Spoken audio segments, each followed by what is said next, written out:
প্রিয় সুধী, প্রীতি ও শুভেচ্ছা রইল। আপনারা সবাই এখন এই মডার্ন টেকনোলজির যুগে, সোশ্যাল মিডিয়ার যুগে কোনো কিছু হলে অতি শীঘ্রই আপনাদের কাছে এটি পৌঁছে যায়। কখনো ভুলভাবে, কখনো শুদ্ধভাবে, কখনো সুন্দরভাবে, কখনো অসুন্দরভাবে। কিন্তু খবরটি আপনাদের কাছে চলেই যায়। এখন বিষয়টা হলো, আমি প্রথমে ভেবেছিলাম এই নোংরা বিষয়টিকে নিয়ে, এই জামাত নেতাকে নিয়ে আমি কোনো ভিডিও করব না। কিন্তু পরবর্তীতে অনেক দিক থেকে ফোন পেলাম। কথা হলো যে এই বিষয়টা নিয়ে আসলে একটু খোলসা করা দরকার। খোলসাটা কি? জামাতে ইসলামী তার একজন এমপিকে নৈতিক পদস্খলনজনিত কারণে সংসদ সদস্য থাকা অবস্থায় তাকে দল থেকে বহিষ্কার করেছে। তার ইতিহাস যদি জানেন, তার নাম নজরুল ইসলাম। তিনি 1991 সালে প্রথম জামাতের পাল্লা মার্কা নিয়ে জাতীয় সংসদের সদস্য হন এবং সেইবার বিএনপিকে সমর্থন দিয়ে তিনি পার্লামেন্টে 5 বছর ছিলেন। তো তিনি 1971 সালে তার যে নসিহত আমরা শুনেছি, তিনি নাকি শান্তি কমিটির এবং রাজাকার পক্ষের লোক ছিলেন। কিন্তু পরবর্তীতে সেটাকে পুঁজি করেই তিনি 91 থেকে 96 পর্যন্ত যে বিএনপি গভর্নমেন্ট ছিল, সেই গভর্নমেন্টের কাছ থেকে মুক্তিযোদ্ধা খেতাবটি আদায় করে নিয়েছেন। সেই পতিত মুক্তিযোদ্ধা, সেই পতিত রাজাকার মুক্তিযোদ্ধা বনে গেলেন এবং মুক্তিযোদ্ধা বনে ওই জামাত যে বড়াই করে তাদের কাছেও মুক্তিযোদ্ধা আছে। সেই খণ্ডাংশ হলেন এই নজরুল ইসলাম।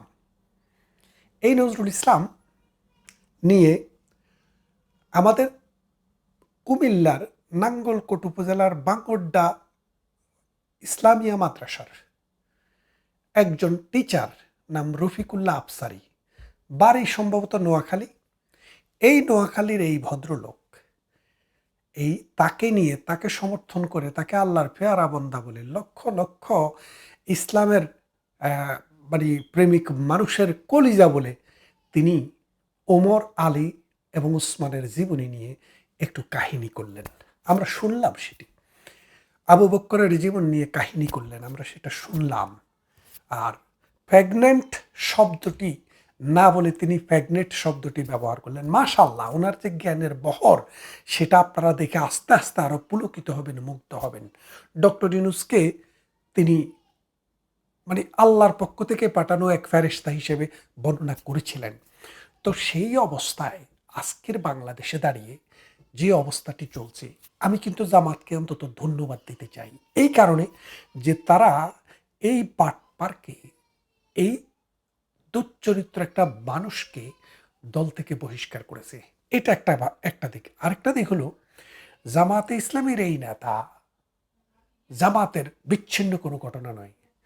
প্রত্যেকটা মসজিদে, মুক্তবে, মাদ্রাসায়, হেফজোখানায়, এতিমখানায় প্রতিনিয়ত আপনারা যে বলৎকারের ঘটনা দেখছেন, এটা কিন্তু 1971 সালকে বারবার আমাদেরকে মনে করিয়ে দিচ্ছে।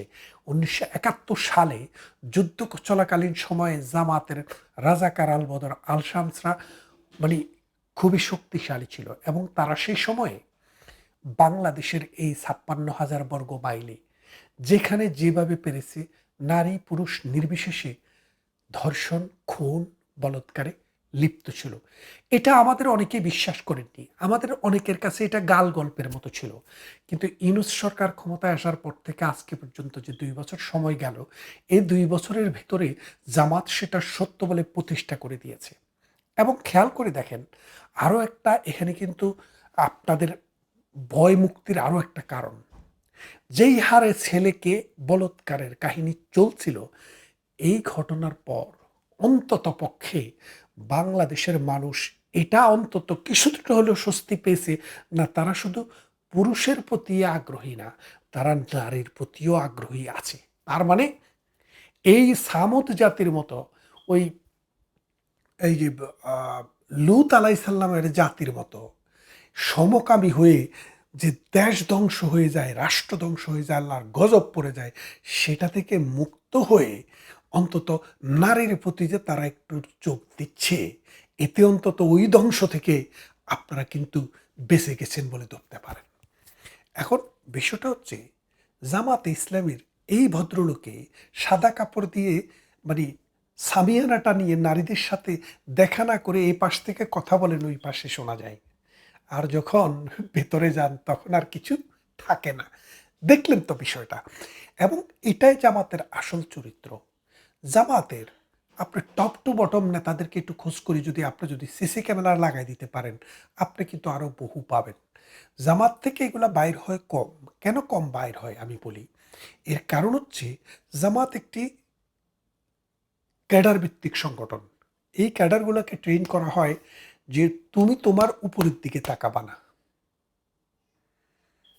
তুমি তোমার জায়গায় থাকো, ওখানে কি হচ্ছে তুমি সেটা দেখতে পারবা না। যার কারণে এগুলা আপনার কাছে আমার কাছে আসে না। কিন্তু জামাতের ভিতরে অহরহ প্রতিনিয়ত এই ঘটনা ঘটে যাচ্ছে। কারণ ইসলাম তাদের মুখে আছে, তাদের জীবনে নেই। এখন জামাতের এই এমপি সারা বছর মানুষকে বলেছেন আল্লাহর আইন সৎলোকের শাসন চায়, তারা ইসলামী আইন কায়েম করতে চায়। এখন নৈতিক পদস্খলন জনিত কারণ বললেও যে কারণটি যে ঘটনাটি ঘটেছে এটা কিন্তু জেনা, এটা কিন্তু ধর্ষণ বা এটা জেনা, ব্যভিচার। তো ব্যভিচারের শাস্তি কোরআনে আছে 100 দোরা। কিন্তু হাদিস থেকে জামাতে ইসলামী যেটাকে ফলো করে সেটা হলো বিবাহিত হলে 100 অবিবাহিত হলে 100 দোরা, আর বিবাহিত হলে পাথর নিক্ষেপ করে হত্যা। তা এখন জামাত ডিফ্যাক্টো ক্ষমতাসীন। আপনারা যদি দেখেন যে বিএনপি যদিও ক্ষমতায় আছে কিন্তু কলকাঠি নাড়ে কিন্তু জামাত। তো সেখানে জামাতের এই রমরম অবস্থায় জামাত যদি এই ইসলামী শাসন, ইসলামী আইনটি তাদের এই এমপিকে দিয়ে কার্যকর করে বাংলাদেশে একটি নজির স্থাপন করেন। কারণ জামাতের পক্ষে এটা এখন করা সম্ভব। তারা যদি এই নজরুল ইসলামকে ইসলামী শাসন কায়েমের জন্য প্রথম উদাহরণ স্থাপন করতে চান, তাইলে তাকে, যেহেতু তিনি বিবাহিত, তাকে পাথর নিক্ষেপ করে হত্যা করা হোক। হত্যা না, তাকে হত্যা কেন করবে, তাকে পাথর নিক্ষেপ করে বিচার কায়েম করা হোক।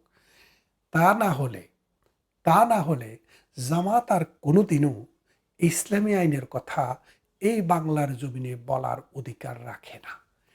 জামাতকে আজকে সিদ্ধান্ত নিতে হবে যে যদি ইসলামী আইন কায়েম করতে তারা চায় তাহলে এই নজরুল ইসলামকে দিয়েই শুরু হোক।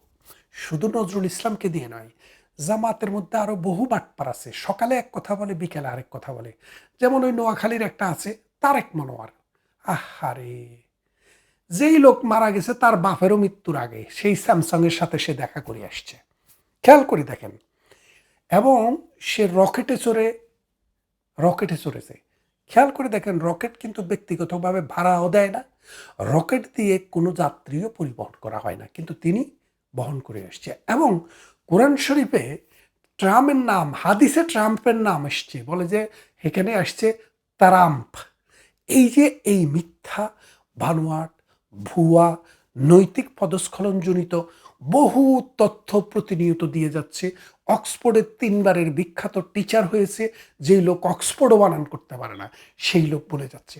তো এদেরকেও দল থেকে বহিষ্কার করে দৃষ্টান্তমূলক শাস্তির মাধ্যমে জামাত বিশুদ্ধ অভিযান শুরু যদি না করে, এই জামাত বলৎকারের জন্য, ধর্ষণের জন্য, নারী নির্যাতনের জন্য এবং শিশু দর্শনের জন্য একদিন এই বাংলার জমিনে বিচারের মুখোমুখি হবে। কারণ আমরা এই পর্যন্ত যত বলৎকারকারী দেখেছি, যত ধর্ষক দেখেছি, এই শিশু নির্যাতনকারী দেখেছি, এদের সবার সাথেই কোনো না কোনোভাবে জামাতি কানেকশন প্রতিষ্ঠিত।